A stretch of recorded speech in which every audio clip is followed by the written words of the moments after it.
Дүйнө чемпиону Аргентинаны тоскон 100 миңдеген адам Марокко байгесин жакырларга которот. Зеленский Байденге жолугуу үчүн АКШга учуп кетти. Британияда 100 миңдеген медайым иш таштап, айлыкты көтөрүүнү талап кылды. Путин Минскке эмнеге барды? Абактагылардын адвокаттары президентке кайрылып, бийликке талап койду. Орусия басып алган Мариупольда кыргыздар куруп атабы? Отунбаева Бириккен Улуттар уюмунда Талибан менен сүйлөшүүнү улантуу керектигин айтты. Өзбекстан өкмөтү 2 эсе кыскарат. Ушул жана башка апта ичиндеги дүйнөдөгү жана Кыргызстандагы кабарларды мен Нурайда Жикшанова айтып берем. Саламатсызбы?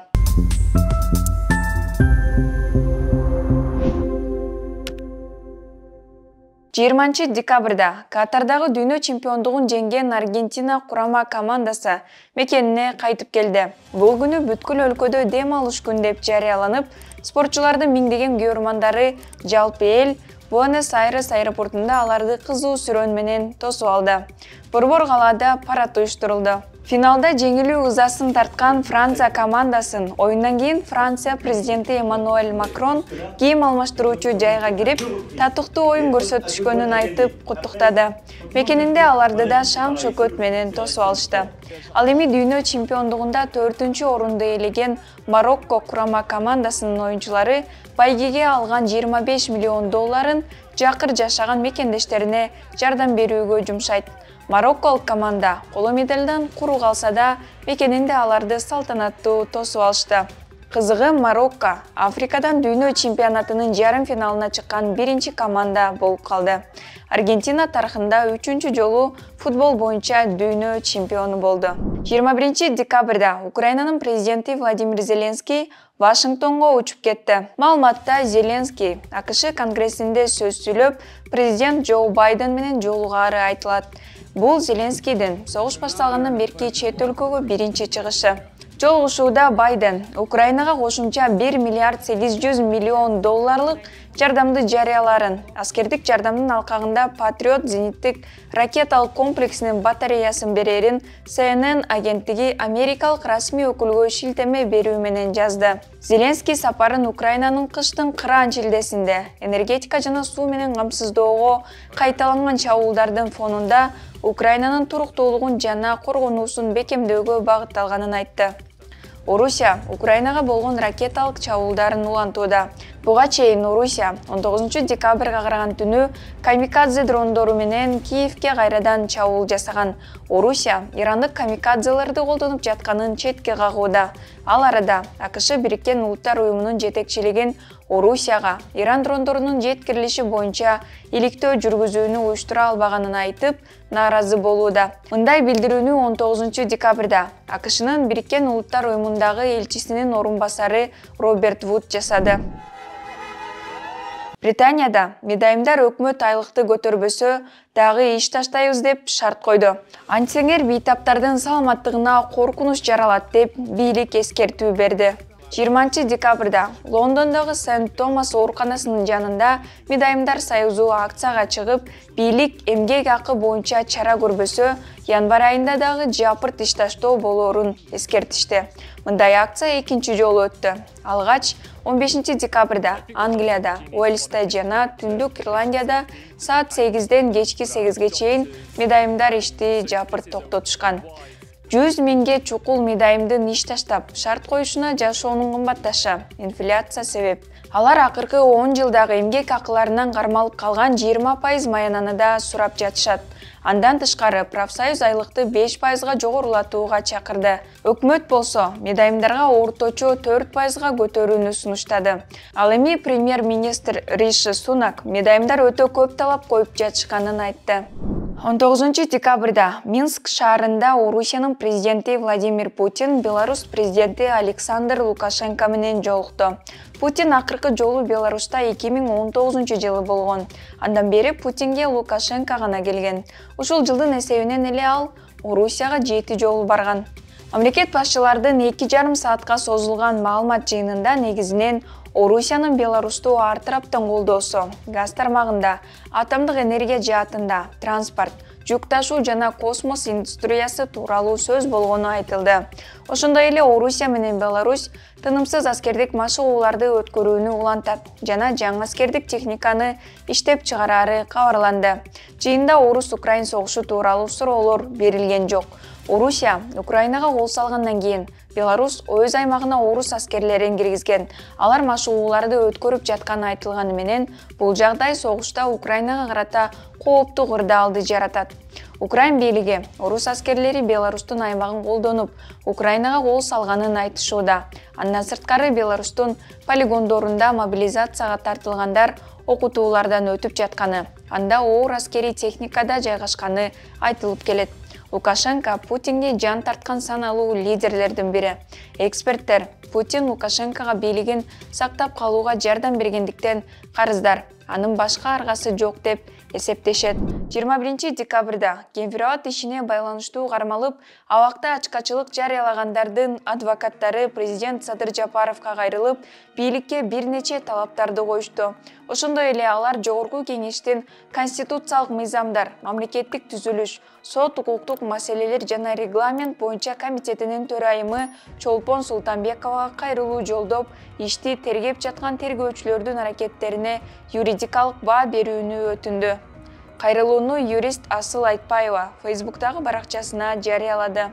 Анда жактоочулардын тобу Генпират иши боюнча кармоолор жана камоолор одоно мыйзам бузуулар менен коштолгонун белгилешкен. Ал эми 12 жактоочудан турган топ маалымат жыйынын өткөрүп, өлкөнүн конституциясына ылайык президент адамдын жана жарандын укугунун гаранты экенин эске салып, буга чейин президенттин абактагылар боюнча берген маеги жана анын айткандарын сынга алды. Алар кайрылуу сөзсүз президентке жетерин белгилешти. Жактоочу Канат Хасанов Садыр Жапаровдун аталган иш боюнча өзүнүн сөздөрүндө юридикалык баа бербөөсүн айтты. Требуем у генерального прокурора Курманкула Зулушева, чтобы он взял на полный контроль ход следствия данного уголовного дела. И все-таки наконец-то он увидел, что в этом уголовном деле по 26 активистам нет состава преступления. Также мы требуем у председателя Верховного суда Базарбекова Замира Курамаевича, чтобы он в срочном порядке вызвал своих судей из Института следственных судей и потребовал прекратить быть нотариатом следователей и помнить, что они представляют интересы, они являются представителями целой ветви власти, судебной ветви власти. На основании вот этих всех вышесказанных слов, а также нашими возмущениями, мы также обратились к депутатам Жогорку Кеңеша, мы обратились к генеральному прокурору, я лично обратился к генеральному прокурору, чтобы поставить вопрос о возбуждении уголовного дела против всех тех лиц, которые принимали вот эти незаконные решения по 26 активистам. 23 октябрда Генпират ишине байланыштуу 20-дан ашуун саясатчы менен активисттердин үй жайында тинтүү жүрүп камалган. 14 декабрда сот алардын көпчүлүгүн 20 февралга чейин абакта калтырды. Мындан кийин 20-дай активист саясий ачкачылык жарыялап, айрымдарынын абалы кескин начарлап кеткенин адвокаттары билдирген. Жаза аткаруу кызматы ачкачылык кармагандардын баары дарыгерлердин көзөмөлүндө турганын, саламаттыгы туруктуу экенин кабарлаган. Орусия басып алган Мариуполь шаарын курууга кыргыз жарандары да тартылууда. Бул тууралуу Азаттыктын иликтөөсүндө аныкталды. Журналисттер мигранттар отурган телеграм-каналдарга байкоо жүргүзгөндө, анда Мариупольда 100 000 рубльга чейин маяна сунуштаган жарыяга туш болушкан. Азаттык жарыядагы номурга чалып көргөндө, иш таап берүүнү убада кылгандар кыргызстандыктар Мариупольга Казакстан аркылуу жөнөтүүлөрүн айтып беришкен. Андан сырткары, Орусиядагы мигранттарда бул ишке тартылып жатканын кошумчалашкан. Журналисттер өз булактарына таянып, Орусия басып алган шаарда ондогон кыргыз жараны иштеп жатканын ырастаган. Ошондой эле Азаттык Мариупольда иштеп келген кыргызстандыктан да интервью алышкан. Ал күнүнө 5 000 рубль алып иштегенин ырастаган. Укук коргоочу Валентина Чупик Орусия Украинада басып алган аймактардагы ишке мигранттар тартылганын байма-бай айтып келет. Чөпик белгилегендей ага буга чейин Борбор Азиялык мигранттар кайрылып, согуш таласында иштөө канчалык мыйзамдуу жана кооптуу экенин сураган. Укук коргоочу мындай учурда мигранттарга согуш таласына барбоого кеңеш берет. Анын айтымында оккупацияланган аймакта иштөө менен мигранттар орус бийлигинин кылмышына шериктеш болуп калат. 20 декабрда Бириккен Улуттар уюмунун баш катчысынын Ооганстан боюнча атайын өкүлү жана Улуттар уюмунун Ооганстанга жардам көрсөтүү миссиясынын жетекчиси Роза Отунбаева Коопсуздук кеңешинде Ооганстандагы абал боюнча баяндама жасады. Бул кызматка келгенден кийин Отунбаева Ооганстандын аймактарын кыдырып чыккан. Ал 1 жыл мурун Ооганстанда Талибан кыймылы бийликти басып алгандан кийинки саясий жана адам укуктарына байланыштуу көйгөйлөр менен катар эле оң жылыштар бардыгын, алар менен кээ бир маселелер боюнча көз караш туура келбесе да, Ооган кыздары, эркектери тынчтыкта жана тең укуктуу жашашы, алардын келечеги үчүн диалогду колдоп улантуу керектигин баса белгиледи.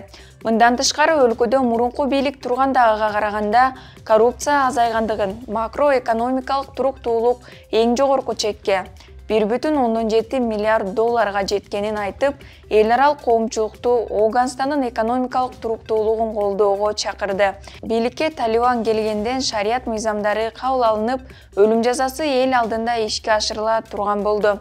Ошондой эле кыз келиндерге мектепте жана университетте билим алуусу, коомдук жайда ээн эркин басып жүрүшү чектелди. Мунун шартында Ооганстанда аялдар нааразычылык акцияларына да чыгышты. Бирок алар күч менен басылды. Бул көрүнүштөрдү эл аралык коомчулук айыптап келет. Бириккен Улуттар уюмунун эсеби менен учурда 39 миллион калктын 20 миллионго чукулу ачарчылыкта жашап жатат.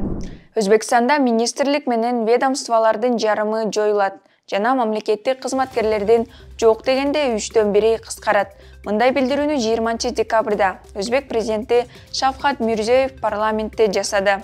Мирзиёев өз сөзүндө убагында жоюлуу коркунучунда турган тармактарды көтөрүү үчүн жаңы министрликтерди түзүү зарылчылыгы бар эле. Учурда жеке демилгелерге мүмкүнчүлүк берүүгө убакыт жетти деди.